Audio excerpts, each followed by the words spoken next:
Hai, Assalamualaikum warahmatullahi wabarakatuh. Salam sejahtera. Okey, sebenarnya lockdown ni ataupun PKP, Perintah Kawalan Pergerakan, yang sedang kita lalui di Malaysia.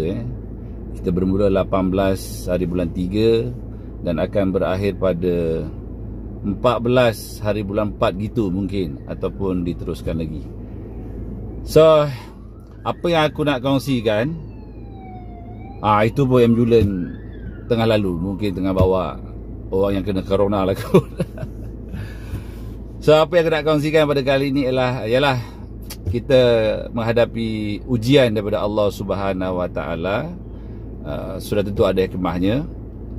Walau bagaimanapun, kehidupan mesti diteruskan. Dan yang paling penting, kita jangan terlalu panik sangat.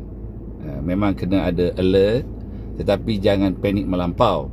Kerana mengikut kajian, ramai orang yang terkesan ataupun kadang-kadang tewas sebelum bertarung sebenar disebabkan panik.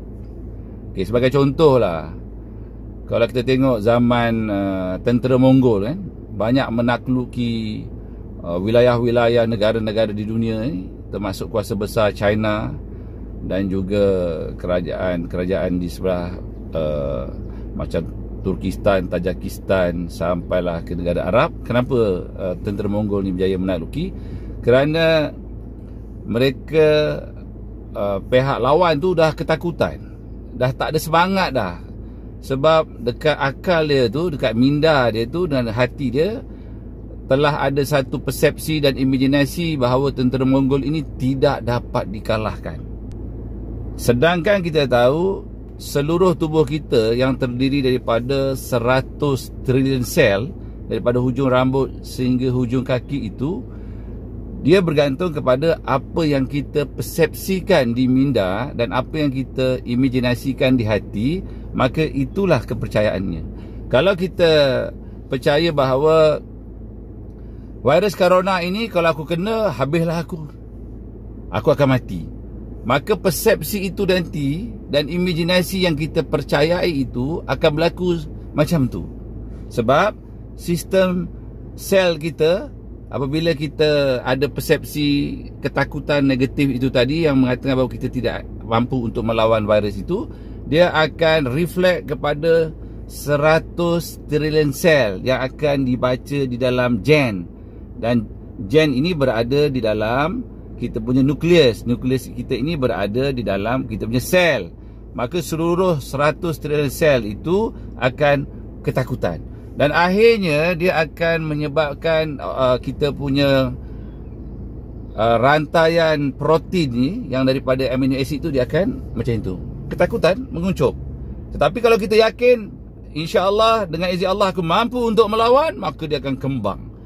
Dan yang paling kita khawatir ialah apabila kita negatif, kita takut itu tadi, di persepsi dan di imajinasi, badan kita, seluruh sel tadi dan tubuh kita akan merembeskan, akan menghasilkan hormon yang negatif.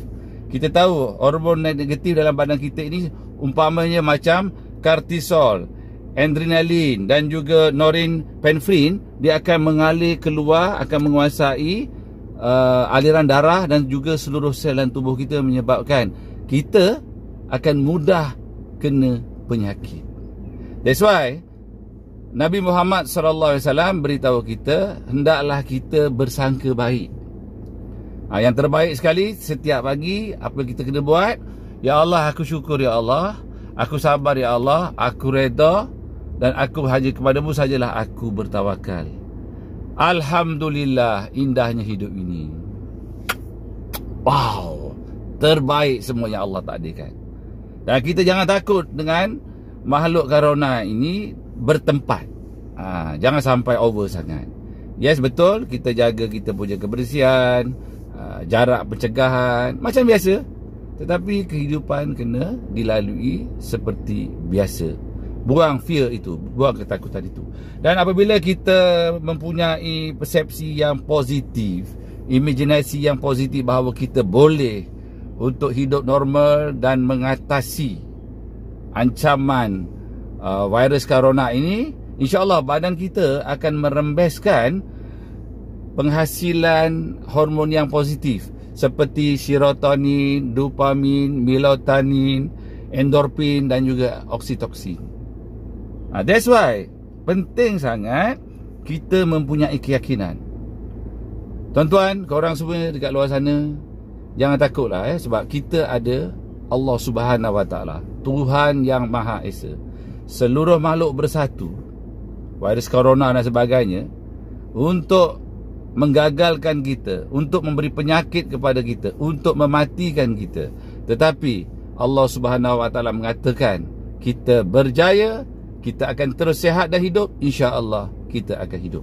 So hanya kepada Allah Subhanahu Wa Taala lah kita seharusnya 100% bergantung harap untuk menyelesaikan masalah corona ini dengan segala tindakan-tindakan yang positif yang sudah semestinya kita kena buat. Okey. Jadi ketakutan kita itu biarlah bertempat, jangan sampai ke tahap fobia. Dan kita juga kena faham mengapa kita diperintahkan untuk lockdown 2 minggu ataupun 4 minggu. Sebenarnya virus ini, badan kita, antibody kita akan recover sendiri. Setakat ni memang tidak ada ubat je pun. Maknanya ubat yang terbaik itu ialah segala yang Allah Subhanahu Wa Taala telah berikan di dalam tubuh kita, antibody kita, immune system kita, Allah Ta'ala dah berikan.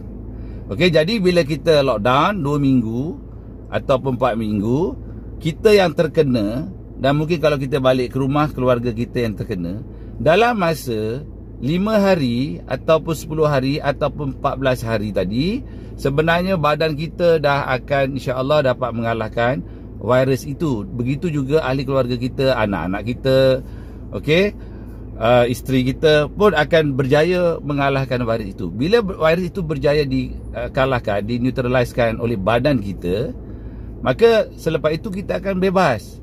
Kita akan kata orang pulih seperti biasa.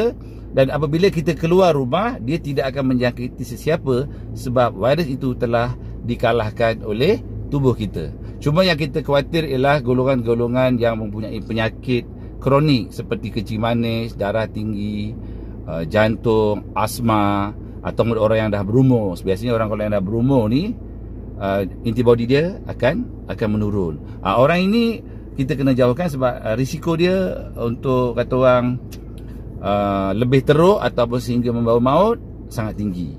Tetapi kalau kanak-kanak, anak-anak muda ini risiko dia rendah, ataupun dalam kata orang tak ada masalah lah, ya. Tetapi cara nak menyekatnya, bila kita duduk rumah, lockdown itu tadi, strateginya ialah tubuh kita dan apa yang Allah beri dalam diri kita ini sebenarnya mampu untuk mengalahkan virus itu sendiri. Dan setelah 5 ataupun 14 hari tadi, kita dah sihat, dah tak ada apa masalah. Itulah strategi yang digunakan di seluruh dunia. Kenapa kita lockdown? Supaya virus itu, setiap orang yang kena itu, dia akan recover sendiri, tidak menjejaskan orang lain. Dan setelah dia keluar nanti daripada rumah, dah settle dah. Cumanya orang yang bermasalah, barulah pihak hospital akan ambil, akan rawat sebab takut risiko berlaku je kematian disebabkan sistem badan dia tidak mampu untuk melawan. Sebab itu kalau kita lihat, ramai sebenarnya yang kena, yang tak pergi hospital, dia recover sendiri. Itulah sebenarnya yang berlaku dalam pandemik virus corona.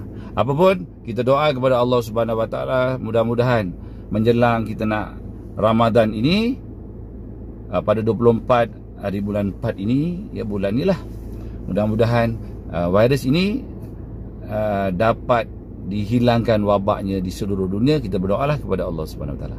So akhirnya aku mengucapkan mudah-mudahan kita semua selamat daripada wabak ini, dan seterusnya dengan adanya wabak ini kita lebih mendekatkan diri kepada Allah Subhanahu Wa Taala. Wallahu a'lam. Sekian, terima kasih.